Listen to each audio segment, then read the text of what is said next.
रियांस recording studio जनकधाम Nepal.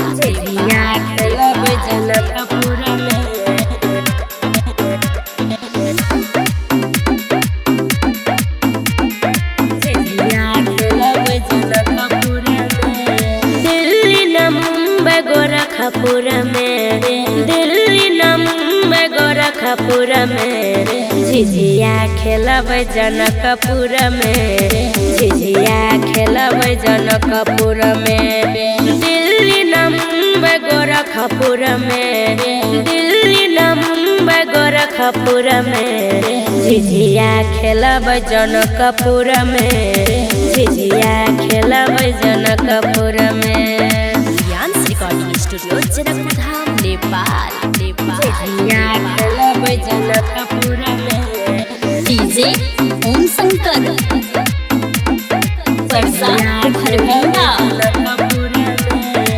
Mithila नगरिया में झिझिया के अलग छै कहानी रे।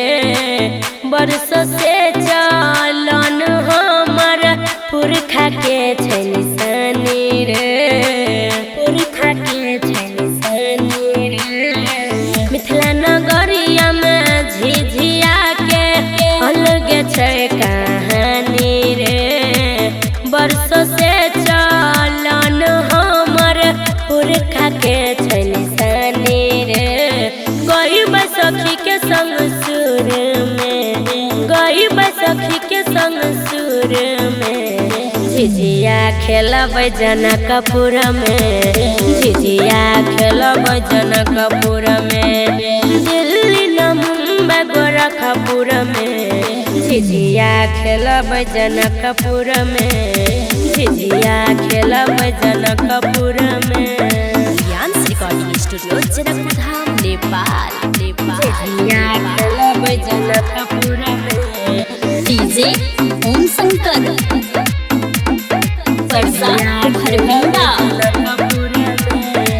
सखी के संग झिझिया चमकेबै खेलबै घूमी घूमी रे। राइटर धनिक सुमन सोना करतै न कुछो कमी रे, करतै न कुछो कमी रे। सखी के संग झिझिया चमकेबै खेलबै घूमी घूमी रे। राइटर धनिक सुमन सोना करतै न कुछो कमी रे। नाम छै एकर बड़ी दूर में, नाम छै एकर बड़ी दूर में झिझिया खेलब जनकपुर में, झिझिया खेलब जनकपुर में। दिल्ली न मुंबई गोरखपुर में झिझिया खेलब जनकपुर में, झिझिया खेलब जनकपुर में।